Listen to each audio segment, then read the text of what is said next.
오늘은 야고보서 두 번째 시간, 야고보서 1장 12절로 18절 말씀 가지고 시험을 견디면 생명이 멸류관이다, 이런 제목으로 말씀 나누도록 합니다. 지난 시간에 우리는 초로 인생에 대해서 첫 시간 말씀을 나눴습니다.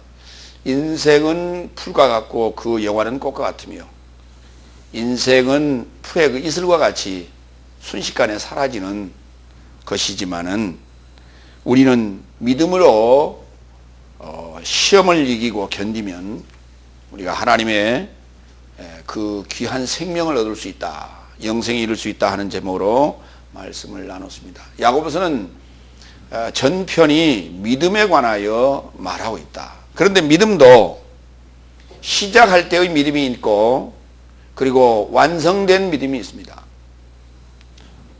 성경은 우리에게 포괄적인 믿음을 얘기하는 것이 아니라 구체적으로 시작할 때의 믿음과 그리고 열매를 맺었을 때의 믿음을 우리에게 구분하여 말하고 있습니다. 그래서 야고보서가 요구하는 것은 바로 그 추수 때에 추수될 열매로 거둬지는 그러한 믿음에 대해서 말씀을 하고 있다, 이렇게 이해하시면 되겠습니다. 첫 번째 대지로 우리 야고보서 1장 12절로 13절 말씀 가지고 행복한 남자는 시험을 견딘다 그랬습니다. 우리 개혁성경에는 그걸 그냥 사람이라는 표현을 썼어요. 사람이란 단어는 헬라어로는 안트로포스라고 합니다. 사람이란 단어는 히브리어로는 아담이라는 단어입니다. 그래서 사람 또는 아담이란 말은 우리 인류 인생을 통칭하는 그런 표현이고, 여기 남자라고 표현하거나 남편이라고 말하는 이 아내라는 단어는 이거는 장성한 자를 뜻하는 단어입니다. 그래서 그게 구분돼야 됨에도 불구하고 이것을 혼용해서 사용함으로 말미암아 이 단어의 의미를 이제 이렇게 축소시켰다, 이렇게 볼 수가 있습니다. 이 12절 다 같이 읽겠습니다. 행복한 남자는 시험을 견딘다. 왜냐하면 입증된 자는 생명의 멸류관을 받을 것이라고 주께서 자기를 사랑하는 삶에게 소식을 주셨느니라. 개혁성경은 그 부분을 약속하셨느니라 이렇게 되어 있습니다. 약속하신 생명의 멸류관을 얻을 것이라 그랬어요. 아브라함하고 약속한 것은 생명의 멸류관을 주겠다고 약속한 적 없습니다. 네가 믿음을 가지면 하늘의 별처럼 바닷가의 모래와 같이 많은 민족으로 번성케 하시겠다고 약속을 했지요. 생명의 멸류관을 주겠다고 약속한 적 없습니다. 구약에서의 의미와 신약에서의 의미를 우리는 잘 구분하셔야 돼요. 생명이라고 하는 이 표현들은 신약에 와서 주로 이제 언급되는 내용들이죠. 구약에서는 우리가 복에 관한 얘기가 주를 이루게 됩니다. 그래서 그 약속이라고 하는 것이 언약인데요. 그 언약이라고 하는 것은 바로 하나님을 믿으면 너희가 번성케 된다라고 하는 그 아브라함과의 약조와, 그 다음에 모세에게 주신 그 언약 곧 계명은 하나님의 계명을 지키라는 거예요. 그러면 하나님의 백성이 되겠다는 것이죠. 그리고 그 이후에 선지자들에게 이제 주어진 말씀은 너희를 죄 가운데서 구원할 메시아가 오시겠다라고 하는 얘기입니다. 이것이 우리에게 주신 약속이고 언약입니다. 약속이나 언약이나 같은 말입니다. 그러니까 생명의 멸류관을 주시겠다는 약속을 한 것이 아니라 생명의 멸류관을 받을 것이라고 주께서 자기를 사랑하는 삶에게 소식을 주셨다고요. 오늘 우리가 하나님으로부터 받은 게 뭐냐라는 겁니다. 생명의 면류관이 뭐냐라고 하는 것입니다. 그리스도가 뭐냐라고 하는 것입니다. 영생이라고 하는 것이 뭐냐라는 것입니다. 천국이 뭐냐라고 하는 거예요. 많은 사람들이 천국이 있다, 영생이 있다, 생명이 있다, 많은 얘기들을 합니다. 그러나 그것은 공허한 얘기일 뿐이고 실체가 없어요. 왜냐하면 하나님의 말씀을 접근할 때에 세상적인 시각으로, 세상적 관점으로 접근했기 때문에 그렇습니다. 생명을 얻는다, 그리스도를 만난다, 뭔가를 눈에 봐야 되고 손에 쥐어야 된다는 이러한 그 강박관념에 사로잡혀서 하나님의 나라를, 보이지 않는 하나님의 나라를 보이는 것처럼 설명했기 때문에 그것을 잡으려고 쫓아가다가 끝난 것이 이게 신앙생활의 전부예요. 하나님으로부터 받은 게 뭐냐면 다른 게 아니면 소식입니다. 아버지의 소식이에요.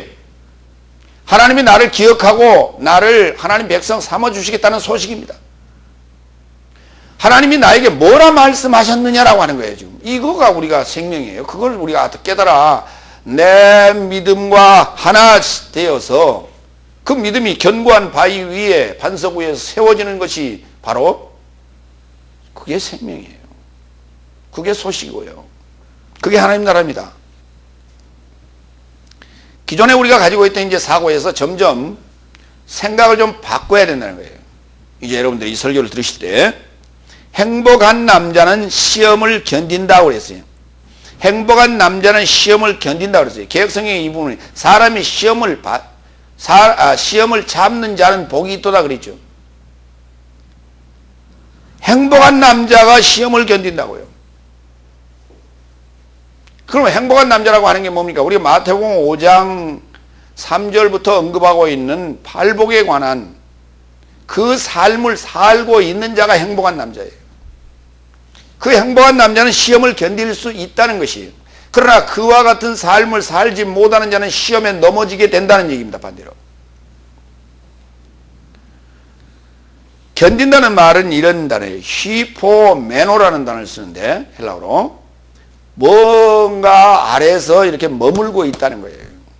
힘들고 어렵고 고통스러워도 견디고 있다는 것입니다. 왜냐하면 받을 상이 크기 때문에, 우리가 바라보는 목적이 크기 때문에 견딜 수 있다는 거예요. 안 입고 와도 견딘다는 거예요. 더러워도 견딘다는 거예요. 힘들고 어려워도 견딘다는 거예요. 이런 힘을 가진 자가 행복한 남자라는 겁니다.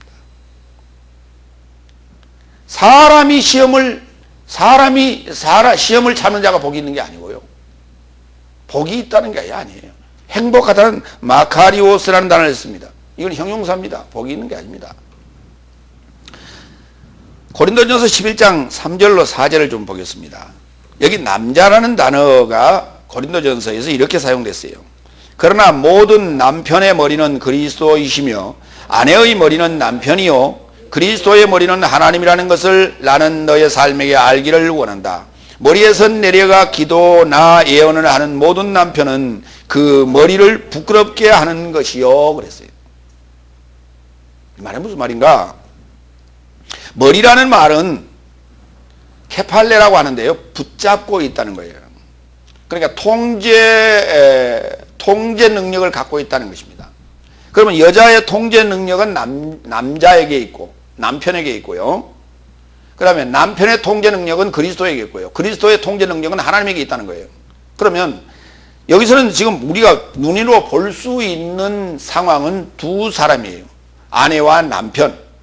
두 사람인데 그 남편 됐다라고 하는 이 자는 그리스도가 그를 통제하고 있어야 되고 또 하나님이 그를 통제하고 있어야 된다는 얘기입니다. 그를 붙들고 있어야 된다는 얘기예요. 그 자를 우리가 남편 또는 아내라는 단어를 쓰는 거예요. 남자라고도 하고 또는 남편이라고도 이렇게 부르게 되는 것입니다. 이와 같은 자를 우리는 행복한 남자라고 표현하고 있고 그 자는 시험을 견딜 수 있다고 말합니다. 그리스도 남편의 머리는 그리스도라고 하는, 그러면 남편이 뭐냐라고 하는 거예요. 남편은 기름 부음을 받은 자를 남편이라고 하는 거예요. 그리스도라는 말은 기름 부음을 받았다는 얘기입니다. 그럼 기름 부음 받은 그 남편이 누군가요? 아내의 남편이 되겠죠. 아내는 누굴까요? 그러면 남편은 기름 부음을 받은 자고 아내는 그 기름 부음 받은 자에게 배우는 자예요. 그렇다면 교회를 지금 칭하고 있는 거예요.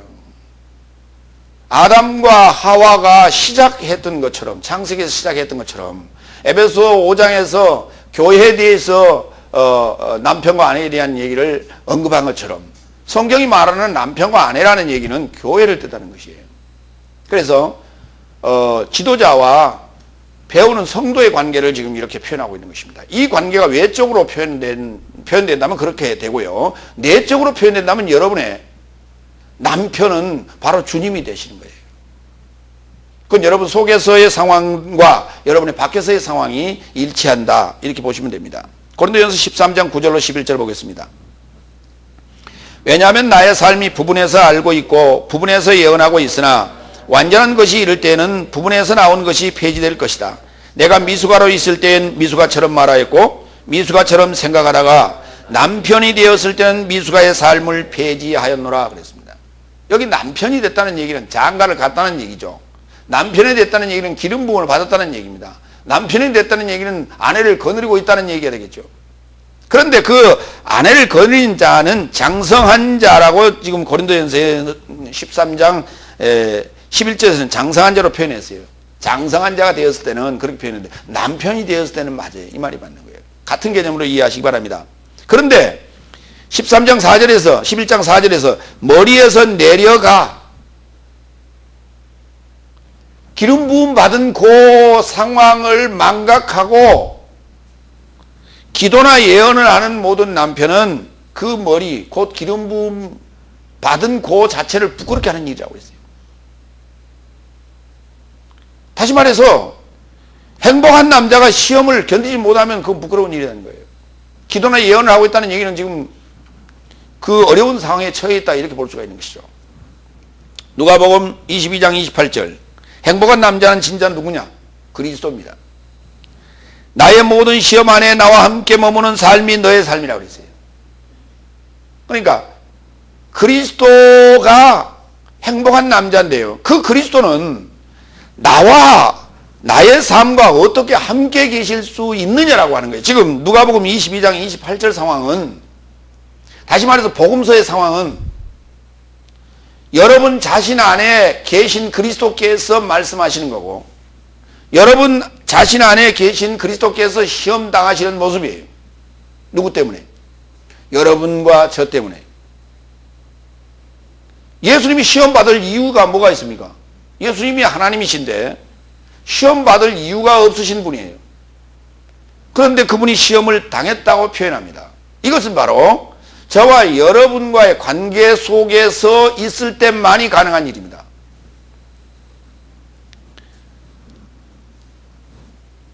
왜냐하면 입증된 자는 생명의 멸류관을 받을 것이라고 말씀하셨다고. 입증된 자는 그러면 시험을 통과한 자가 입증된 자가 됩니다. 고린도후서 13장 5절에 지금 이제 입증된 그 과정을 이제 언급하게 되는데요. 그 과정 이전에 로마서 5장 3절로 4절을 좀 보겠습니다. 뿐만 아니라 오히려 나의 삶은 환난 안에서도 자랑하나니 환난은 인내를, 인내는 연단을, 연단은 소망을 이루는 줄 알기 때문이다. 그렇다면 바로 환난 안에서 자랑하고 환난은 나에게 인내를, 인내는 연단, 연단이라고 하는 단어가 이게 도키마조라는 단어인데 이게 입증이라는 개념이에요. 그러니까 이 과정들이 뭐냐면 나를 장성한 자로 가게 하는 바람과도 같다. 채찍과도 같다. 나를 채근하는 어떤 신앙의 여정에 당연히 있어야 될 상황들이에요. 고린도서 13장 5절을 보면 입증된 자는 생명의 멸류관을 받을 것이다. 그 연결되는 그 전제 조건이 뭐냐면 행복한 남자가 시험을 견딘 후에 입증이 되는 것입니다. 그럼 뭐에 대한 입증이에요? 믿음에 대한 입증이에요. 믿음에 대한 입증이에요. 그것을 구체적으로 고린도서 13장 5절에 써놨습니다. 너희가 믿음 안에 있다면 너희 자신을 시험하고 너희 자신을 입증하라. 예수 그리스도께서 너희 안에 계신 줄을 너희가 스스로 인식하지 못하느냐. 그렇지 않으면 너희가 입증받지 못한 자니라. 입증되지 못한 자니라. 입증받지 못한 자니라 그랬어요. 너희가 믿음 안에 있는가? 믿음과 하나 되었는가? 그리스도 안에 있는가라고 하는 것을 내가 입증하는 방법은 시험하고 견디고 시험을 받고 또는 시험을 내가 스스로 해보고 그 말이에요. 시험을 받는다고 하는 건 수동태적 개념이고 시험을 한다는 것은 능동태적 개념이에요. 그러니까 시험이 안 오면 스스로라도 해보라는 거예요. 네가 믿음 안에 있는가? 그리고 난 다음에 그 자신이 시험을 통과한, 시험을 견딘 것을 입증했을 때야만이 우리가 내가 그리스도 안에 있다, 시험 안에 있다, 믿음 안에 있다 이렇게 말할 수 있는 것이다. 그런 자에게 생명의 면류관을 하나님께서는 주시겠다고 그렇게 말씀하고 계신다는 거예요. 계시록 2장 10절로 봅니다. 너는 고난받을 것이니 하나도 두려워하지 말라. 볼지어다 마귀가 너의 삶에서 시험받게 하려고 옥에 던질 것이다. 너의 삶은 10일 삶에 속한 환난을 받을 것이니 너는 사망까지 충성하라. 그러면 내가 생명의 면류관을 내게 줄 것이다. 순교하라는 거예요. 사망에 이르기까지 충성하라는 것입니다. 그러면 생명의 면류관을 주시겠다고 얘기합니다. 팔복에 보면 의를 위하여 핍박을 받는 자는 행복하다고 그랬어요. 우리가 그리스도 안에서 행복한 남자로 살려면 당연히 핍박과 시험이 오게 돼 있어요. 그거는 당연한 거예요. 그것은 무엇이냐? 내 안에 그리스도가, 내가 그리스도 안에 있다는 증거예요. 그게. 그러면 그 자체를 나는 느끼며 즐기며 살아야 돼요. 그렇기 때문에 그 자체를 느끼며 즐길 때 그것이 행복한 거예요. 이게 행복이에요. 여러분, 인기 있는 배우와 인기 없는 배우가 둘이 걸음을 걸어가는데 인기 있는 배우에게는 사람들이 몰려들고 인기 없는 배우에게는 사람들이 몰려들지 않아요. 그럼 인기 있는 배우는 길을 가다가 가지를 못하고 멈춰 있고 인기 없는 배우는 사람들이 둘러싸지 않으니까 철래철래 걸음을 걸어가게 돼 있어요. 그런데 둘이 지금 함께 지금 어딘가 약속된 장소로 지금 가고 있는 거예요. 그 시간에 맞춰서 가야 되는데 인기 있는 배우는 사람들이 지금 둘러싸서 가지를 못하고 있어요. 그런데도 그는 짜증을 내지 않습니다. 왜? 지금 행복한 거예요. 왜 많은 사람들이 자기를 알아주고 막 사인해달라고 막 얘기하고 둘러싸서 막 한번 만지려고 그러고 이게 뭐예요? 그가 가지고 있는 인기라고 하는 보이지 않는 어떤 거예요? 그건 보이는 게 아닙니다. 보이지 않는 무형의 자산이에요. 오늘 우리가 그리스도를 내가 모시고 있고 내가 그리스도 안에 있다, 믿음 안에 있다라고 하는 것은 이건 보이지 않는 무형의 자산입니다. 그런데 내가 그 그리스도 안에 있다는, 믿음 안에 있다는 증거가 뭐냐는 거예요. 글쎄 그렇게 와서 글쎄 아이고 어디 가십니까, 안녕하십니까 그랬으면 좋겠는데 글쎄 그렇게 증거가 드러나지 아니하고 핍박을 받는다는 거예요. 왜냐하면 이건 악한 영들과의 싸움이고 전쟁이기 때문에 그렇습니다. 나에게는 생명이 있고 저에게는 생명이 없기 때문에 생명이 없는 자가 생명이 있는 자를 시기하고 질투하고 해코지하는 거예요. 핍박하는 거예요. 그러니까 그 핍박이 올 때 아하 나는 생명이 있어서 그렇지 너는 생명이 없어 그렇지 그때 나는 행복을 느끼게 된다는 것입니다. 그러면은 나는 그냥 이렇게 다녀도 핍박을 하는 자가 없습니다. 그렇죠. 내가 그리스도인이라고 하는 표시를 안 하고 다니기 때문에 그렇습니다. 복음을 증거하지 아니하기 때문에 그렇습니다. 내가 그리스도 안에 있는가를 시험하라는 얘기는 무슨 말이냐면 복음 증거해보라는 거예요. 가서 입술 열어보라는 거예요. 입술 열어봤을 때 핍박이 오나 안 오나? 반드시 오게 돼 있어요. 그런데 입 다물고 다니니까 핍박 안 올 수밖에 없어요. 하나님이 그걸 다 막아줘서 안 온다고요? 반드시 오게끔 돼 있어요. 하나님 법칙으로 그렇게 우리에게 정해놨어요. 주께서 자기를 사랑하는 삶에게 소식을 주셨느니라. 뭐라고요? 입증된 자는 생명의 면류관을 받을 것이라고요. 뭘 받고 입증된 자는? 시험을 견디고 입증된 자는 생명의 면류관을 받을 것이라고 그렇게 사랑하는 삶에게 소식을 주셨느니라. 에판겔로 했습니다. 이미 우리는 소식을 받았어요. 이와 같은 소식을 받았습니다. 당연히 내가 하나님을 사랑한다면 핍박을 받을 것이라고 이와 같은 소식이 이미 주어져 있다는 것입니다. 요한일서 2장 7절 사랑하는 삶에게 그런데 사랑하는 삶이 뭔가 보자고요. 사랑하는 자들아 사랑하는 삶이여 내가 새 계명을 너희에게 쓰는 것이 아니라 너희가 처음부터 가진 옛 계명이니 이 옛 계명은 너희가 들은 바 말씀이라고 했어요. 내가 예수님이 오셔서 새 계명을 쓰노라 하는 그 새 계명이라고 하는 것은 뭐냐면 옛 계명이 마침이 되는 거예요. 그리스도가 오심으로 말미암아 옛 계명이 마침이 되는 거예요. 다시 말해서 다섯 날까지의 상황이 마침이 되는 것이고, 그러면 여섯 날부터는 무슨 말입니까? 그 새 옛 계명이 여러분의 삶 속으로 들어온다는 거예요. 이제 여러분의 삶이 되었으니 이제 여러분은 옛 계명을 바라보며 들어오야 했지만은 이제는 그 옛 계명이 여러분의 삶이 되면 바로 그 옛 계명을 받아야 될 대상들과 이제 적대 관계가 되는 거예요. 여러분이 계명을 받을 때는 계명 자체가 나에게 적같이 보였지만은 이제는 그리스도와 함께 그 율법을 완성해 버리고 나면, 율법을 완성하는데 율법이 완성이라는 건 뭡니까? 십자가의 죽음이에요. 이것이 완성이 돼버리면, 그리고 부활, 첫째 부활에 들어가게 되면 그때부터는 복음을 받아야 될 대상들이 이제는 적대 관계가 된다는 거예요, 여러분에게. 그렇기 때문에 당연히 핍박이 올 수밖에 없다는 얘기입니다. 그런데 이 계명을 지키는 자가 하나님을 사랑하는 자라는 거예요. 나는 하나님을 사랑합니다. 어떻게? 두 손 들고 사랑합니다. 나는 하나님을 사랑합니다. 어떻게? 입술로 사랑합니다. 나는 하나님을 사랑합니다. 어떻게? 몸으로 사랑합니다. 그거 다 거짓부렁이에요. 성경은 그렇게 하라는 얘기 아니에요. 계명 지키라는 거예요. 계명을 지키면 반드시 죽게 돼 있어요. 반드시 십자가를 거쳐야 되는 거예요. 그리고 그는 가난해지게 돼 있어요.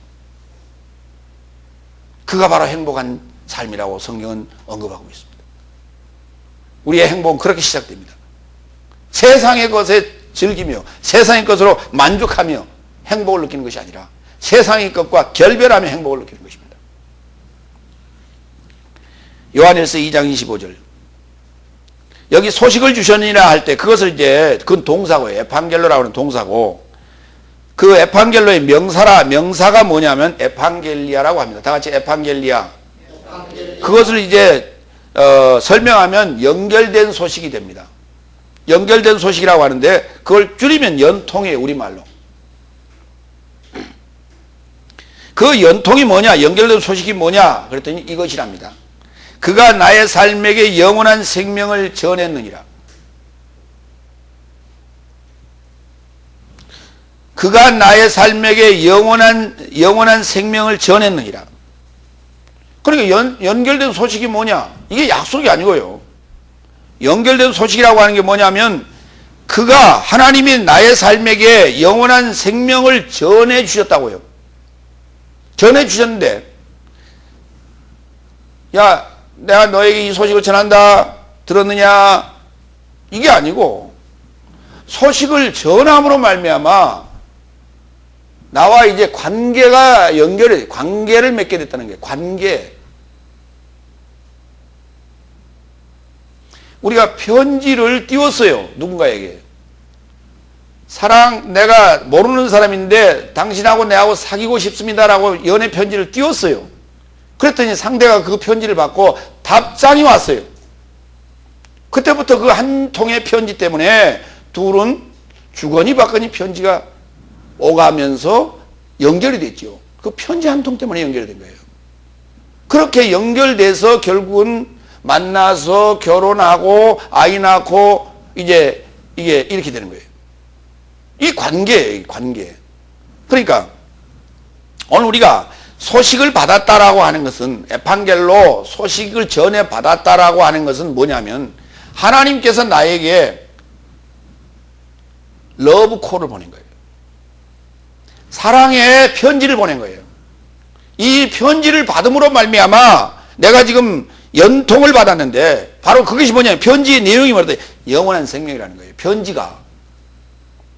편지를 보낸 분이 누구냐면 생명이에요.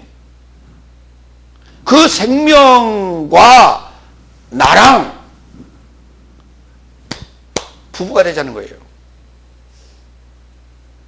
그래서 생명의 씨앗을 내가 줄 테니 그 생명의 씨앗을 네가 좀 나다오 요구하는 거예요, 지금. 다 같이 내 알을 낳아다오. 내 알을 낳아다오 이 얘기예요. 지금 하나님이 우리에게 편지 보낸 이 에판겔리아라고 하는 이 소식은 내 알을 낳아다오예요.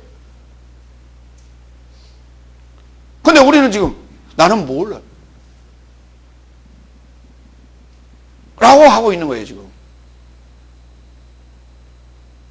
그러면서 뭘 약속했느냐, 약속 그거 따지고 앉았어요. 지금 따지고 앉았어요. 뭘 받았는지를 몰라요. 지금 그 소식이 지금 말씀이고, 말씀이 뭐냐면 생명의 씨앗이에요. 내가 말씀을 들었다는 얘기는 지금 예수님께서 나에게 계속 쏘고 있는 거예요. 지금 내 알을 낳아다오 그러고 지금 계속 보내고 있는 거예요. 지금 이 생명의 씨를 지금. 근데 나는 지금 전부 다 방어하고 앉았어요. 거부하고 있어요.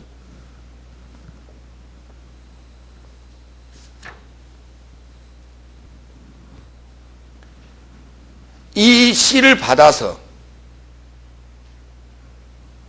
낳고 기르고 키우고 하고 있는 자가 바로 누굽니까?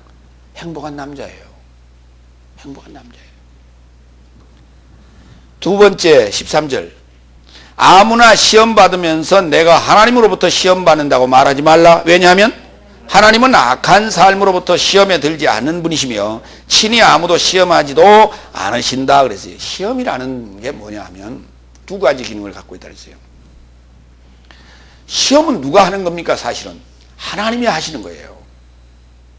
하나님이 시험하는 거예요. 하나님이 시험하시는데, 근데 하나님이 친히 안 하시고 누구를 시키냐면 마귀를 시켜서 시험을 해요. 그렇기 때문에 친히 안 하신다고 그래요. 그리고 사단 마귀는 하나님의 종이기 때문에 하나님을 시험할 수가 없어요.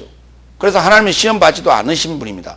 그런데 아무나 시험을 받으면서 내가 하나님으로부터 시험을 받는다고 말하지 말래요. 왜냐하면 하나님께서 마귀 사탄을 만들 때 시험하는 자로 아예 만들어놨어요. 기능 자체를 그렇게 만들어놨어요. 그러니까 하나님께서 야, 너 저 제가 가서 시험 좀 해라 이렇게 명령하지 않아도 많은 사람들에게 사탄이라고 하는 그 영이 다 들어있기 때문에 생명이라는 복음을 전하게 되면 반드시 시험이 오게 돼 있어요. 환란이 오게 돼 있어요. 그거 바로 시험이에요. 그 말은 무슨 말이냐면 하나님께서 이미 시스템을 만들어 놨어요. 그 시스템대로 돌아가는 거예요. 그러지 하나님께서 일일이 모니터 보고 계시다가 야 가서 저기 시험 좀 해라 이렇게 하지 않는다는 말이에요. 그래서 아예 사탄 마귀를 만들 때 시스템적으로 너는 복음이라고 하는 생명이라고 하는 것을 너는 사망이니까 생명이라고 하는 것이 오면 거부해라 그렇게 만들어 놨어요.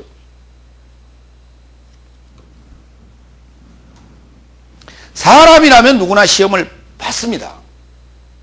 사람이라면 누구나 시험을 받습니다. 믿는 자도 받고 믿지 않는 자도 시험을 당해요. 믿는 자도 당하고 믿지 않는 자도 시험을 당해요. 그런데 그 시험의 상황이 다르다는 거예요. 믿지 않는 자가 받는 시험 환란이라고 하는 것은 그건 누구나 겪을 수 있는 것이고, 믿는 자가 시험을 받는 것은 이건 하나님께서 허락한 시험이에요. 이게 다시 말해서 하나님의 테스트입니다. 이거는. 그러면 하나님의 테스트를 받을 때, 믿음이 있는가 없는가를 테스트 받을 때 반드시 유혹이라고 하는 것을 마귀는 가지고 와서 우리를 시험하게 된다는 거예요. 그러니까 테스트의 기능과 유혹의 기능이 동시에 있다는 거예요. 세상은 유혹을 하든 테스트를 하든 그건 아무 상관이 없어요. 믿지 않는 자에게는. 그건 사단이 지 알아서 해요. 기분 내키는 대로 하는 것입니다. 고린도전서 10장 13절, 사람이 아니라면 시험이 너의 삶을 취하지 않는다 그랬습니다. 반드시 사람이기 때문에 시험이 너의 삶을 취하는 거예요. 하나님은 신실하시니 너의 삶을 시험당하도록 버려두지 않고 시험을 초월할 수 있도록 시험과 함께 하실 것이요, 또한 너의 삶을 내려갈 수 있도록 출구를 만들 것이라고요. 피할 수 있는 출구를 마련한다. 때로는 그 시험이 너무나 가혹해서 견디기 어려울 때도 있을 것입니다. 하나님은 그때 출구를 열어주신다고 그랬습니다. 그러면 최후의 출구는 뭘까요? 순교입니다. 왜? 그 고문 받고 그 찢겨진 몸으로 남은 때를 산다면 제대로 복음도 전하지 못할 것이고, 그 살아가는 동안 찢기고 아프고 상처난 그곳이 늘 나를 괴롭힐 때에 하나님을 원망할 수도 있지 않겠습니까? 믿음에서 떠날 수도 있지 않겠습니까? 나는 주님을 위해서 이렇게 일했는데 왜 주님은 나를 이 모양 이 꼴로 만들어 놨습니까? 라고 원망하지 않겠습니까? 삶이 고단해진다면. 그 차라리 아버지께서 데려가시는 게 낫죠. 최후의 출구는 바로 그런 거예요. 우리가 이 땅에 꼭 남아야 된다는 그런 전제를 여러분이 이 출구 전략에서 그렇게 전제해서는 안 된다는 것입니다. 다시 말해서 사람이 아니라면 시험을 취하지 않는다는 얘기는, 여러분이 이 시험에서 견딜 수 있고 이길 수 있다면 하나님으로 사시기 바랍니다. 그러면 능히 시험을 이길 수 있다는 것입니다. 다시 말해서 행복한 남자가 누굽니까? 아까 그리스도라고 했어요. 그 행복한 남자가 누굽니까? 죄로 말미암아 죽고 하나님으로 산 첫째 부활에 들어간 자를 우리는 행복한 남자요, 하나님이라고 부를 수 있는데, 이 자는 시험을 견딜 수 있다는 것입니다. 하나님은 시험 들지도 않고 시험하지도 않는다고 했어요. 마태복음 4장 1절로 3절을 좀 봅니다. 여기는 예수님께서 이제 사역을, 공생애를 시작하기 전에 시험을 받으시는 장면이 되겠습니다. 그때 예수께서 성령에 이끌려 마귀에게 시험받으러 광야로 가사 40일을 밤낮으로 금식하신 후에 줄이신지라. 시험하는 자가 예수께 나와서 가로되 내가 만일 하나님의 아들이거든 명하여 이 돌들로 떡덩이가 되게 하라 그랬어요. 예수님은 하나님이신데 어째서 시험을 받으시도 않는다는데 왜 시험을 당하셨습니까? 라는 질문이 나오게 돼 있어요. 그런데 이 예수를 우리는 인자라고 부릅니다. 복음서에 나타난 예수를 인자라고 부르는데, 그 인자라는 예수는 신성을 가지고 인성도 가지고 있는 분이냐, 그렇게 일반적으로 신학에서 얘기를 합니다. 그러나 그거는 표현은 잘 됐으나 설명은 제대로 못하는 거예요. 하나님이 육체를 입고 오시는 것, 곧 성육신 된 모습이 예수님의 모습이다, 자꾸 그렇게 그립니다. 그러나 예수님은 여러분과 저 안에서 탄생합니다. 그러면 여러분과 저의 모습으로 보입니다. 그렇기 때문에 그분을 인자라고 부르는 거예요. 그때에 그 예수님께서, 다시 말해서 예수님이 탄생한 그 자가 인자인데, 공생애를 시작하기 전에 반드시 사단이 시험하게 돼 있어요, 마귀가. 그건 하나님이 허락하는 시험입니다. 뭐라고요? 네가 하나님의 아들이냐고. 네가 하나님의 아들이냐고요. 왜요? 하나님이 직접 나타났다면, 하나님이 자신의 모습으로 직접 나타났다면 그렇게 시험할 이유가 없죠. 그런데 사람의 몸을 입고 나타났기 때문에 마귀가 헷갈려서 시험하는 거예요. 이해가 되십니까? 여러분의 모습을 보고 누가 하나님이라고 하겠습니까? 여러분의 모습을 보고 하나님의 아들이라고 하겠습니까? 하나님의 아들이라는 얘기는 하나님이라는 얘기예요. 그러니까 이게 마귀가 볼 때는 헷갈린 거예요, 이게. 여러분의 모습을 보고 저의 모습을 보니까. 그래서 시험하는 거예요. 우리는 지금 복음서를 보는 눈이 잘못되어 있어요. 복음서를 이렇게 보시기 바랍니다. 잘 보세요. 복음서 속에 들어가서 보지 말고요, 복음서에서 나오셔서 보세요. 복음서에서 나오시면 누가 보여야 되면 내가 보여야 돼요. 내 안에 예수님의 사역이에요. 이게 복음서의 상황입니다. 성경을 그렇게 보면은 이해가 될 거예요, 이제. 두 번째 대지로 갑니다. 욕심은 죄를 낳고 죄는 사망을 초래합니다. 야고보서 1장 14절로 15절 말씀 가지고 말씀 나누겠습니다. 14절 다 같이 읽습니다. 그러나 각자가 자신의 욕심에 의해 꾀임을 받고 유혹받아서 시험을 받느니라 그랬어요. 그러니까 하나님은 시험 들지도 않고 시험하지도 않고, 사람이란 누구나 시험을 받게 되는데, 그러면 사람이 시험을 받는 이유는 뭐냐 했더니, 각자가 자신의 욕심에 의하여 꾀임을 받고 그리고 유혹을 받아서 시험을 받는다고 얘기합니다. 그렇죠. 하나님의 테스트에 그런 게 걸린 거예요. 이거는 지금 하나님의 테스트에 걸렸다라고 얘기할 수 있어요. 그런데 하나님의 테스트에 걸리긴 걸렸는데 누가 그러면 이걸 게임을 누가 했고 유혹을 누가 했냐? 이거는 마귀가 한 거예요. 그 짓은 마귀가 한 거예요. 창세기 3장 5절로 6절을 보겠습니다. 창세기 3장 5절로 6절은 하와가 마귀 곧 뱀에게 꾀임을 받는 장면이요. 그래서 이제 죄를 짓는, 다시 말해서 시험에 걸리는 지금 장면입니다. 그러니까 반드시 분명히 하나님께서는, 여호와께서는 에덴 동산 안에 있는 그 선악과 기륭의 지식의 나무의 열매는 먹지 말라고 했어요. 그거 먹으면 죽는다고 그랬습니다. 분명히 그렇게 얘기했는데 그게 지금 시험을 치르기 위한 교육이었습니다. 그 교육을 한 다음에 시험을 치르게 되는데 그 시험이 바로 에덴 동산의 뱀에게 지금 유혹을 당하는 것이 바로 시험이에요. 근데 그 시험에 통과를 했어야 되는데 통과를 못하고 걸렸다는 거예요. 지금 그 내용을 좀 봅니다. 뱀이 얘기합니다. 엘로힘을 알기 때문이다. 엘로힘을 알기 때문인데 그랬어요. 하나님께서 여호와께서 왜 그걸 먹지 말라 한 이유는 뭐냐? 엘로힘을 알기 때문인데, 내 사역의 분깃에서 나온 너의 사역이 먹을 날 안에서 너의 사역의 눈이 열려져 좋은 것과 나쁜 것을 알고 있는 엘로힘처럼 되기 때문이다 그랬어요. 여자가 그 나무를 본즉 먹음직하고 보암직하고 지혜롭게 할 만큼 탐스럽기도 한 나무인지라 여자가 그 열매를 따먹고 자기와 함께 있는 남편에게도 주매 그도 먹은지라. 하와도 아내도 시험에 걸려버렸고 지금 그 말을 듣고 남편인 아담도 지금 시험에 걸려버렸어요. 시험에 걸려버렸는데 문제는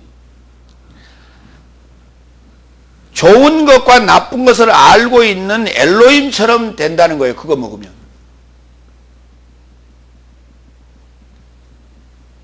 그러면 잘 생각해 보세요. 우리는 이 장면을 보고 아담과 하와가 하나님처럼, 여호와 하나님처럼 되려고 하는 것이 죄다라고 생각했어요. 지금까지 여러분.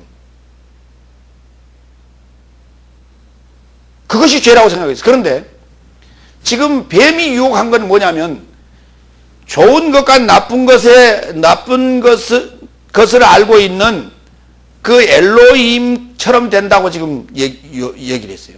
유혹을 했어요. 문제는 이 말에는 속아 넘어갔어요.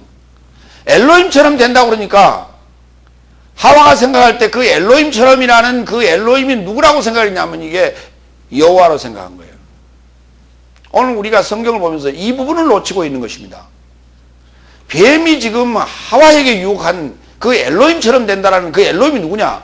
바로 여호와일 수도 있고요. 그리고 사탄일 수도 있는 거예요.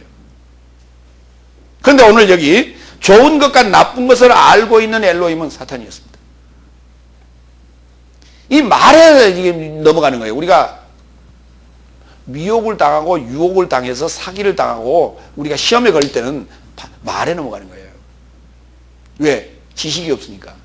지식이 있을 때는 그걸 분별해내는데 지식이 없기 때문에 그 유혹에 넘어가는 거예요.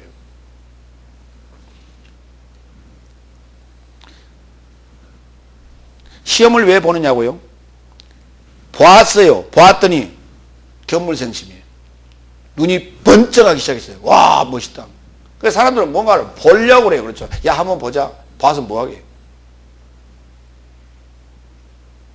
요즘은 영상통화를 할 수 있기 때문에 전화로도 상대 얼굴을 지금 다 볼 수가 있어. 그럼에도 불구하고 뭐라 하면 영상통화하면서 야, 한번 보자. 얼굴 한번 보자.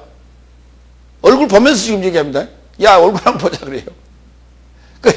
영상통화가 없을 때는 이해가 갑니다. 목소리만 듣기 때문에 야, 얼굴 한번 보자. 우리가 그럴 수 있어요. 보고 싶어 해요. 그리고 보면 먹고 싶어 해요. 그럼 먹으면 뭔가 그거 먹었으니 사용하려고 그래요. 이게 인간의 심리예요. 이 욕심이라고 하는 겁니다. 욕심. 요 욕심이 없었더라면 인류는 발전할 수 없습니다. 욕심이 있었기 때문에 인류는 지금도 발전하고 있습니다. 그런데 인류가 발전할 수 있는 그 원동력이 욕심인데, 그것을 지금까지는 우리 인류를 위하여 사용했어요. 인간의 욕심을 채우기 위하여 지금 사용하고 있어요. 그런데 그것을 이제는 그만하시고 나의 영혼의 영생의 욕심을 위하여 그걸 돌려야 돼요. 방향을. 영혼에 대한 양식, 영혼을 위한 욕심은 지금 적다는 거예요. 지금 그렇잖아요. 세상에서 나의 개인의 욕망을 위해서 쓰는 나의 힘의 퍼센테이지와 영적인 나의 영혼을 위하여 에너지를 사용하는 그 퍼센테이지가 몇 대 몇입니까, 여러분? 최소한 못해도 5대 5는 돼야 될 거 아니에요. 근데 5대 5도 안 돼요. 네, 1대 9쯤 돼. 1대 9쯤. 1대 9는 좀 더 되겠네요. 그렇죠. 일주일에 한 번씩 나오니까. 4절. 네 번째 15절을 다 같이 읽습니다. 시험을 받는 것은 바로 꾀임과 유혹을 받아 시험을 받는데, 그 후에 그 말이에요. 시험에 걸리면 그 후에 욕심이 잉태하여 죄를 낳고 죄가 완성됨으로 사망을 초래한다 그랬어요. 자, 욕심이, 하와의 욕심이 아담까지 범죄하게 했습니다. 그래서 잉태하였습니다. 그 욕심이 잉태하여 죄를 낳았습니다. 그러면 보세요. 죄를 낳았다라고 하는 것은 무슨 얘기입니까? 욕심이 잉태하여 그 기륭의 지식의 실과를 따 먹게 되는 것입니다. 그걸 따 먹음으로 말미암아 또 그것이 잉태되어서 이제 실제로 죄가 나오는데, 그 죄로 낳은 자가 누구냐? 가인입니다. 욕심의 잉태의 결과물이에요. 욕심의 잉태된 결과물이 바로 가인이었어요. 그리고 죄가 완성됨으로 사망을 초래합니다. 첫 번째 살인사건이 벌어지기 시작합니다. 그렇게 죽든 그렇게 죽지 아니하고 자연사를 하든 중간에 병사를 하든 객사를 하든 간에 죽는 건 사실이에요. 죽으면 끝이에요. 이것이 바로 죄가 완성된 결과가 바로 사망이라고 하는 것을 초래한다 그랬습니다. 문제는 욕심이 죄의 원인이라고 그랬어요. 창세기 39장 10절로 13절, 그리고 사무엘하 11장 2절로 3절 두 사건을 좀 비교하겠습니다. 창세기 39장에서는 요셉에 관한 얘기고, 사무엘하 11장에는 다윗에 관한 얘기인데요. 두 사건을 비교합니다. 먼저 창세기 39장 10절.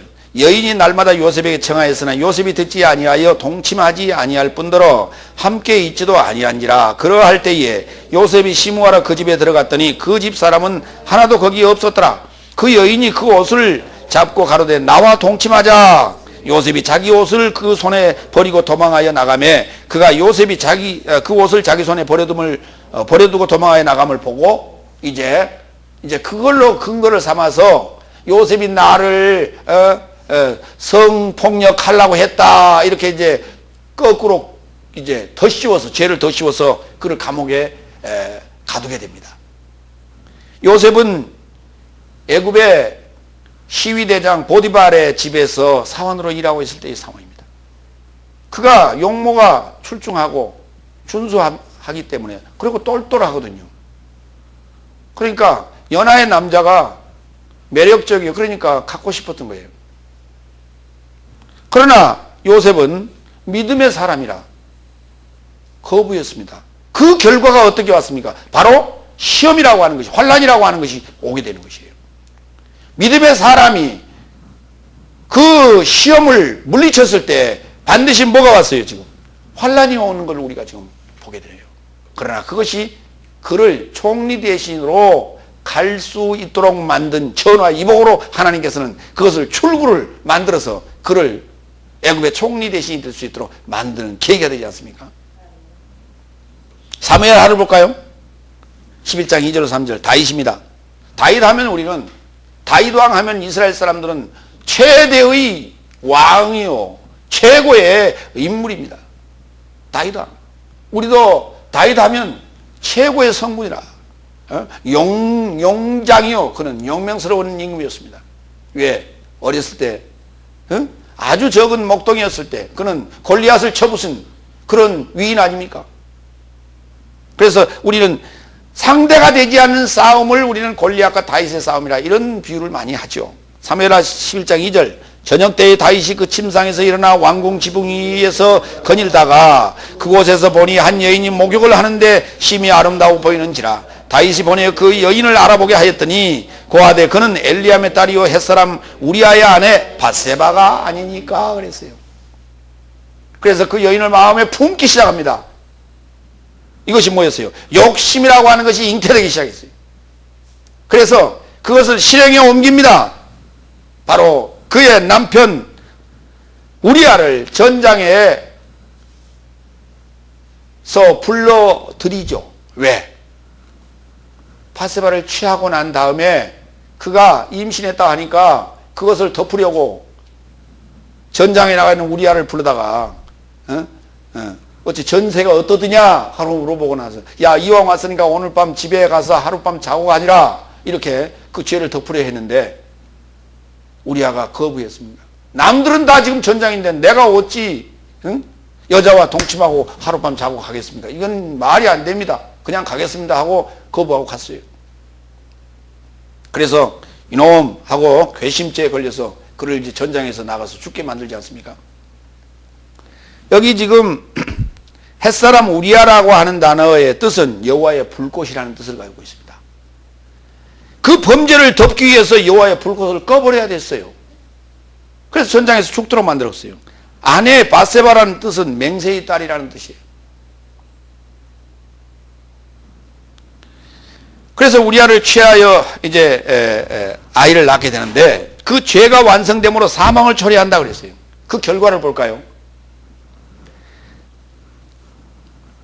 먼저 창세기의 결과는 그 사망을 죄가 완성됨으로 사망을 초래한다라고 하는 것은 하나님께서 제정한 법칙입니다. 이건 창세기 2장에서 반드시 이 법칙을 정해 놨습니다. 다 같이 볼까요? 2장 16절 17절 여호와 하나님이 그 사람에게 명하여 이르시되 동산 각종 나무의 열매는 내가 임의로 먹되 기륭의 지식의 나무의 열매는 먹지 말라. 나의 사역에서 나온 내가 죽으려고 먹는 날 안에서 너는 죽는다. 이렇게 정해놨어요. 그러니까 이게 생명의 말씀이 아니면 먹지 말라. 먹으면 죽는다는 거예요. 생명의 말씀이 아니면 먹으면 죽는다는 거예요. 그래서 아담과 하와가 생명의 말씀이 아닌 기륭의 지식을 먹음으로 말미암아 죽게 됐어요. 지식을 먹었습니다. 저기 과수원에 있는 그 과일 따먹고 죽은 게 아니고요.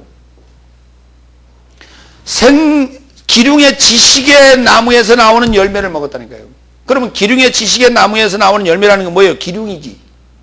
기륭의 지식이 담겨 있는 것을 먹었다는 거예요. 열매라는 말은 그게 지식의 결정체를 열매라고 하는 거예요. 네. 완성된 지식의 결정체를 열매라고 하는 건데 그걸 먹으면 죽는다고 지금 정해놨습니다. 자, 이와 같이 지금 보세요. 다윗의 마음속에 무엇이 잉태됐어요? 바로 기륭의 지식이 지금 잉태됐어요. 그래서 뭘 낳았습니까? 죄를 낳게 됐죠. 기륭의 지식이라는 게 보세요. 다윗이 볼 때는 무엇이 좋은 거예요? 우리아가 밧세바와 하룻밤 잔 게 좋았어요. 그렇죠? 그 죄를 덮는 것이니까. 예. 그런데 우리아의 입장에서는 어땠습니까? 어찌 그러한 망측한 일을 하라고 하십니까? 그러니까 우리아의 입장에서는 안 자고 전장으로 가는 것이 지금 이게 길한 거예요. 좋은 거예요. 그러니까 서로가 상반되는 거예요. 지금 이게. 내가 좋으면 상대는 나쁜 것이고 상대가 좋으면 내가 나쁜 것이고 그렇게 되는 거예요. 그러니까 자기의 주장을 하게 되면 서로가 나쁜 자가 되는 거예요. 그래서 적이 되는 것입니다. 이건 사랑의 관계가 아니라 적의 관계, 대적의 관계입니다.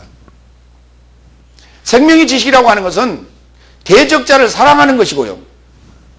기륭의 지식이라고 하는 것은 사랑하는 자도 아군도 적이 되고 마는 것이에요.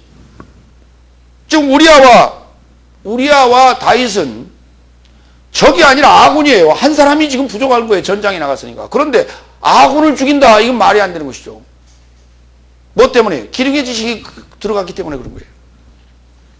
사무엘하 12장 9절로 13절. 다윗이 범한 죄의 결과를 보겠습니다. 그러한데 어찌하여 내가 여호와의 말씀을 업신여기고 나 보기에 악을 행하였느냐.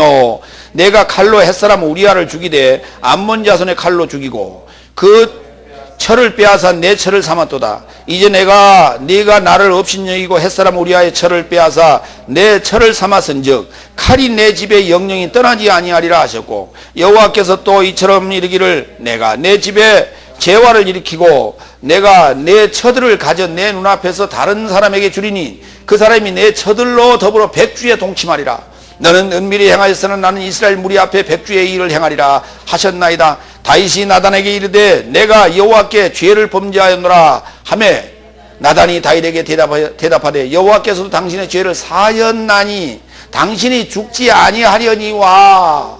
예. 다윗이 회개한 것은 당신 그동안에 공과가 있어서 당신의 목숨은 거두지 않겠습니다 이거예요. 나단이 지금 얘기합니다. 나단을 통해서 지금 얘기하고 있고 나단이 얘기합니다. 당신은 죽이지 않겠으나 이 일로 인하여 14절 여호와의 원수로 크게 회방할 거리를 얻게 하였으니 당신의 낳은 아이가 정령 죽으리다. 사망을 초래했습니다. 이후의 결과가 어떻게 됩니까? 솔로몬 때 번성한 것 같았으나 솔로몬이 이제 그 다음 때에 나라가 갈라집니다. 남과 북이 갈라집니다. 북은 어떻게 됐습니까? 아수르에 멸망하게 됩니다. 남쪽은 어떻게 됐습니까? 바벨론에 멸망하게 됩니다. 전쟁이 끊이질 않았습니다. 이것이 바로 다윗이 범죄한 죄의 결과예요. 이게 전쟁과 너의 처들이 이스라엘 아내들이 전부 끌려가서 욕을 당하는 백주의 욕을 당하는 이런 화를 입게 되는 화를 초래하는 결과가 됐어요.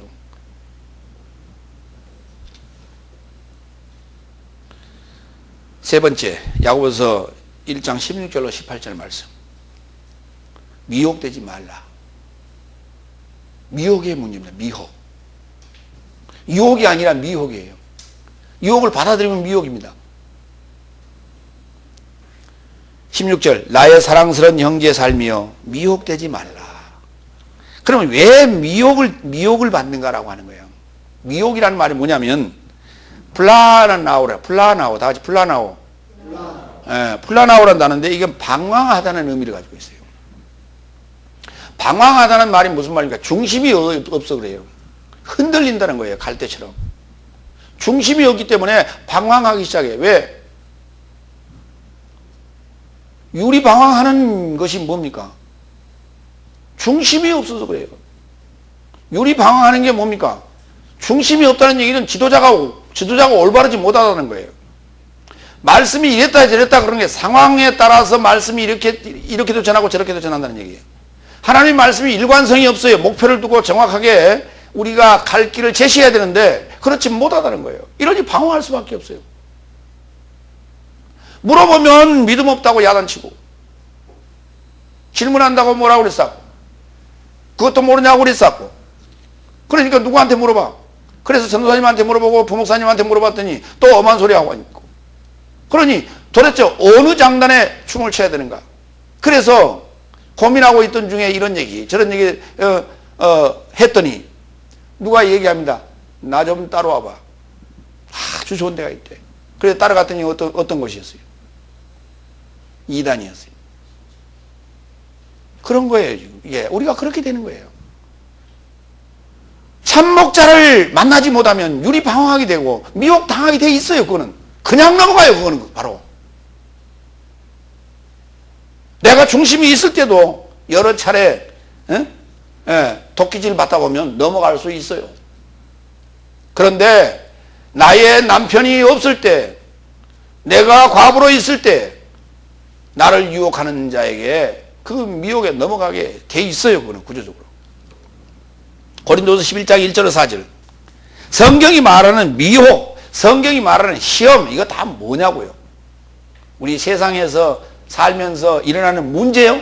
그거 있을 수 있어요. 그럴 수 있어요. 예. 그럴 수 있어요. 그러나 성경이 말하는 것은 복음에 관한 얘기입니다.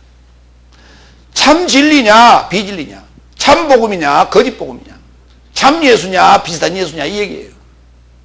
오늘 지금 아담과 하와가 에덴 동산에서 먹었던 그 기륭의 지식, 좋고 나쁨의 지식이 뭐였습니까? 비진리라는 것입니다. 성경은 지금 처음부터 끝까지 뭔 얘기냐? 지식에 관한 얘기하고 있어요. 복음에 관한 얘기하고 있다. 소식에 관한 얘기를 하고 있는 거예요. 고린도서 11장 1절에서 4절 다 같이 읽겠습니다. 원컨대 너희가 나의 작은 것을 어리석음으로 용납하여 오히려 나의 것을 용납하라. 왜냐하면 내가 하나님의 열심으로 너희를 열망하는 것은 내가 너희를 그리스도 한 남편에게 정결한 처녀로 곁에 세우려고 중매하노라. 그래서 뱀이 그의 교활함 안에서 휴아를 속였던 것 같이 너희 지각이 그리스도에 이르는 진실함과 순결함으로부터 부패되지 않을까 나는 두려워하노라. 만일 들어온 자가 나의 삶이 전파하지 아니한 유사한 예수를 전파하거나 너희가 받지 아니한 다른 영을 받게 하거나 혹 너희가 영접하지 아니한 다른 복음을 참으로 너희가 잘 용납하는구나. 고린도 교인들을 향해서 사도 바울이 지금 보낸 편지의 내용입니다. 내가 지금 없는 상황에서 그 교회에 누군가 지금 들어와서 내가 지도자네 하면서 가르치고 있는데, 근데 그걸 지금 너희가 너무나 잘 용납하니 문제로다. 왜 나를 잊어버렸느냐 이 말입니다. 사람 바뀌니까 이제 그냥 복음이 아닌 거라도 그냥 대충 주워 먹어도 된다는 얘기냐 이 말이에요. 내가 너희를 지금 선택하고 부른 것은 그리스도의 신부로 내가 중매하는 일이었지 교인 되라고 부른 것이냐. 너희가 지금 그거 잊어버렸더냐. 너희가 지금 받은 게 뭐냐. 유사한 예수, 내가 전파하지 않은 유사한 예수를 지금 너희가 받고 있다는 거예요. 이거 굉장히 중요한 얘기입니다. 우리는 지금 이게 유사한 예수인지 이게 진짜 예수인지 잘 몰라요. 하와가 에덴 동산에서 그 유혹당한 걸 보세요. 엘로힘처럼 그랬단 말이에요. 길 좋은 것과 나쁜 것을 알고 있는 엘로힘처럼 된다고 할 때 그 말에 넘어갔어요. 그것이 사탄인 줄 생각 못했단 말이에요. 그러니까 엘로힘이라는 단어에 속아서 넘어가는 거예요. 예수라는 단어에 우리가 속고 앉았단 말이에요. 지금 그리스도 예수라는 단어, 예수 그리스도라는 단어에 속고 앉았어요. 지금 성경에서 말하는 그리스도 예수와 예수 그리스도를 뒤바꿔서 지금 현재는 쓰고 있어요. 예수님의 본체, 하나님의 본체는 그리스도 예수가 맞고요. 그가 우리에게 주신 기름 부음 안에 내가 들어가 있을 때는 예수 그리스도 안에가 맞습니다. 그런데 지금 영어가 그것을 번역하는 과정에서 전부 다 이걸 뒤집어 놨어요. 영어는 그게 In Christ Jesus 이렇게 표현한단 말이에요. In Christ Jesus를 그리스도 예수 안에라고 해요. 그러니까 그리스도가 무슨 격인지, 예수가 무슨 격인지 표시가 안 돼 있어요. 영어에는 표시를 할 수가 없습니다. 그런데 헬라어에서는 정확하게 표현되어 있어요. 엔 그리스도 예수 이렇게 돼 있어요. 그것을 그대로 직역했는데 헬라어는 뭐라고 되어 있냐면 예수의 그리스도 안에예요. 그러면 그걸 바꾸면 예수 그리스도 안에, 설명하자면 예수의 기름 부음 안에 이런 뜻이에요. 바울의 사역은 예수 그리스도 안에서 사역했고 그리스도의 본체는 그리스도 예수가 맞습니다. 근데 이것도 뒤집어 쓰고 있잖아요. 이건 뭐냐면 유사한 예수란 말이에요. 지금 예수를 부인만 하지 않으면 이단이 아니라고요? 유사한 예수를 전하고 있으면 그게 이단이란 말이에요. 그 다음에 너희가 받지 아니한 다른 영을 받게 하거나, 예수도 구분 못하는데 다른 영을 어떻게 구분하겠어요?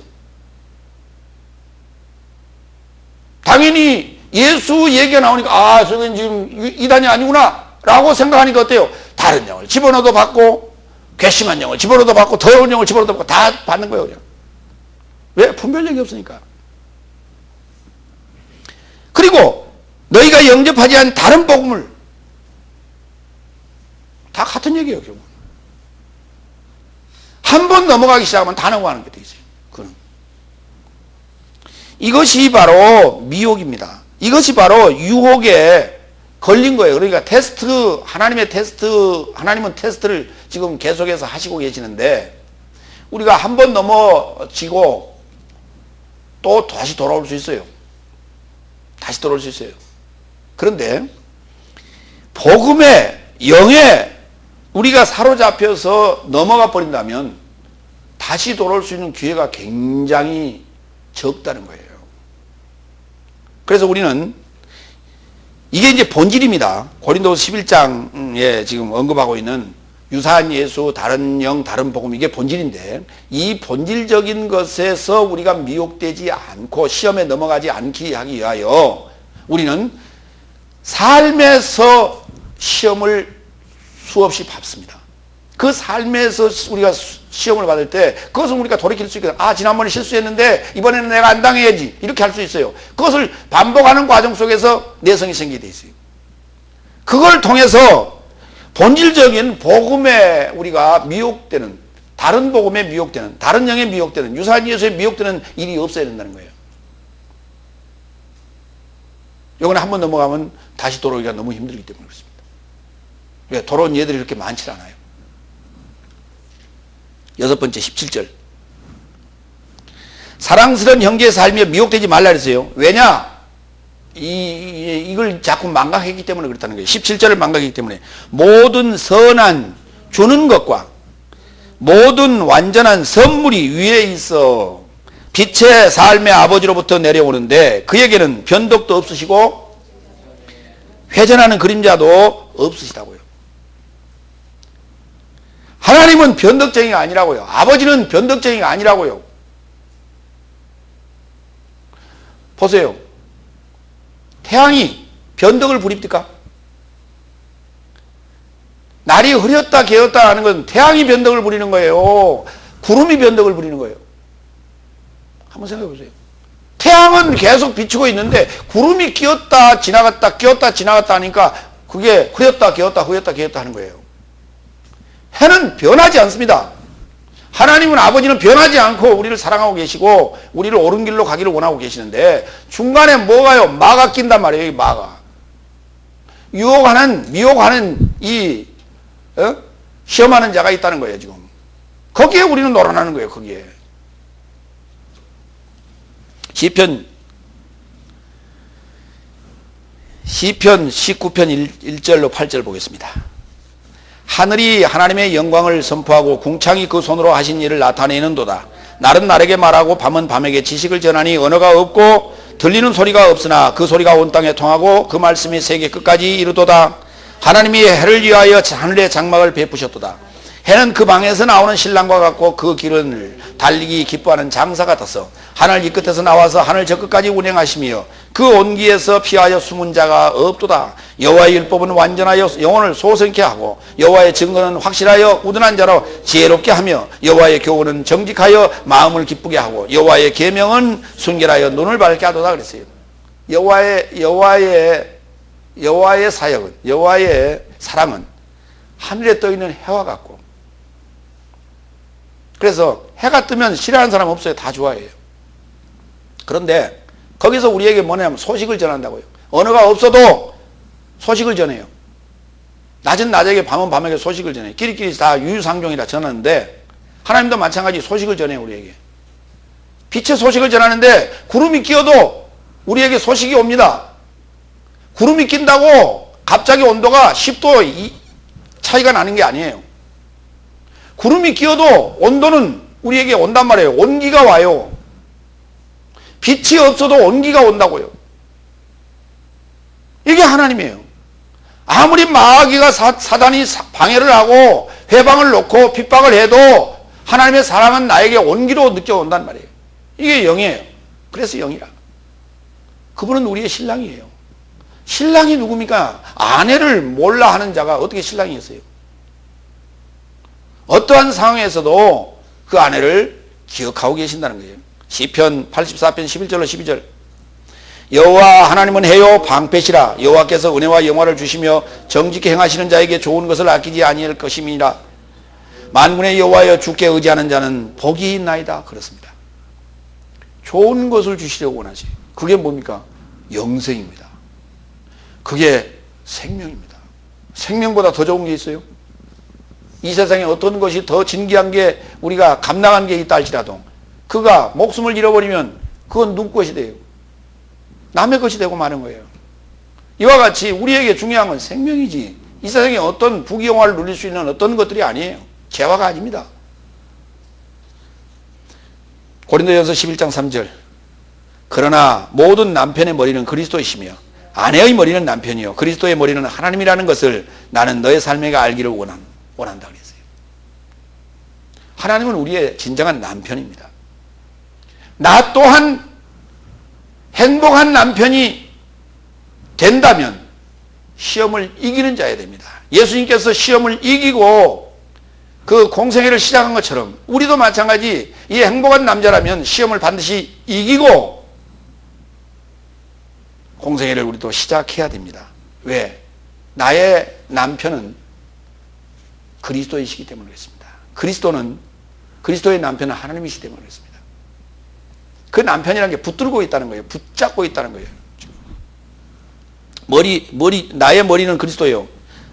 그리스도의 머리는 하나님입니다. 이게 붙잡고 있다는 것입니다. 그러니까 성경은 지금 무슨 얘기를 하냐면 남편과 아내에 관한 얘기가 아닙니다. 그리스도 하나님과 나와의 관계가 남편과 아내에 관한 얘기를 지금 하고 있는 거예요. 그런데 거기에 시험하는 자가 끼어든다는 거예요. 마가 끼어드는 거예요. 진정한 나의 아내냐라는 시험입니다. 나는 지금 나의 남편을 사랑하는가라는 것에 대한 시험을 스스로 해보라는 거예요. 고린도서 13장 5절에서는. 그가 그의 창조 삶의 어떤 열매를 18절 나의 삶으로 있게 하시려고 진리의 말씀으로 결심하여 나의 삶을 초래하였도다. 나의 삶을 초래하였도다. 진리의 말씀이 빛입니다. 그리고 생명의 씨앗입니다. 요한복음 1장 14절 내용, 1장 14절까지의 내용입니다. 1절로 4절까지 내용입니다. 14절이 아니라 1절로 4절까지 내용이에요. 창조의 첫 열매를 그래서 원하시고 계십니다. 우리에게 말씀을 주셨다는 얘기는 빛을 주셨다는 얘기고 생명의 씨앗을 주셨다는 얘기인데 그래서 우리가 들음으로 말미암아 내가 씨앗을 받게 된 거예요. 그 씨앗을 받았으면 반드시 씨앗을 주는 그 과정 그리고 키우시는 그 과정을 창조라고 합니다. 근데 창조의 첫 열매를 원하십니다. 반드시. 왜? 씨를 심었으니까. 하나님은 농부시기 때문에 그 씨를 원하시고 씨의 열매를 원하시고 계신 거예요. 근데 그곳이 어디냐 그랬더니 바로 나의 삶 안에서 원하고 계신다는 거예요. 여러분의 삶 안에서 원하신다는 거예요. 그 여러분의 삶 안에서 이렇게 열매를 원하십니다. 첫 열매를 원하시고 그 다음에 그리스도 안에 그 첫 열매는 바로 그리스도 안에 잠자는 삶의 첫 열매로 저와 여러분의 삶 안에 있게 하신다는 거예요. 이것이 그리스도의 십자가의 죽으심과 부활입니다. 그걸 첫 열매라고 합니다. 나의 삶 안에서 여러분의 삶 안에서 그걸 원하고 계신다는 거예요. 그리고 그리스도의 임재 안에서 그의 소유되어 천년을 왕노릇 하는 남편으로서 살게 합니다. 이것이 우리가 성령 받은 과정이에요. 오순절 성령이 임할 때 이 상황을 그리스도의 임재 안에서 내가 그의 소유됐다고 표현합니다. 그러므로 나는 그리스도와 더불어 천년을 왕노릇 하게 됩니다. 이 상황에서 이 상황을 우리는 이제 행복한 남자다, 행복한 남편이다 이렇게 말하는 것입니다. 이제 여러분이 행복한 남편이 되어서 미혹을 받지 않고 시험을 이겨내는 그 행복한 남편이 되었을 때야만이 우리는 생명의 멸류관을 받는다고 성경은 이렇게 얘기하고 있는 거예요. 이게 구원론입니다, 지금. 오늘 우리가 얘기하는 시험을 견디면 생명의 멸류관을 얻는다라고 하는 그 시험이 잔잔한 시험이 아니라 본질적인 시험을 얘기한다. 유사한 예수를 우리가 구분해내야 되고 다른 영을 구분해내야 되고 다른 복음을 구분해낼 수 있는 그러므로 말미암아 받는 시험이에요. 이것을 견뎌낸 자가 바로 행복한 남자고 그 자야만이 그 자격을 얻은 자라야만이 그 믿음을 입증한 자라야만이 생명의 멸류관을 받게 된다. 성경은 이렇게 얘기합니다. 여기까지 보겠습니다. 기도하겠습니다. 우리 모두가 다 하나님의 사도들이 언급했던 영적 하나님의 말씀을 듣고 온전한 열매로 우리가 장성하게 되어서 생명의 멸류관을 다 아버지 앞에 드릴 수 있는 자들이 다 되게 하여 주시옵소서. 감사하며 그리스도 예수의 이름으로 기도하옵나이다. 아멘.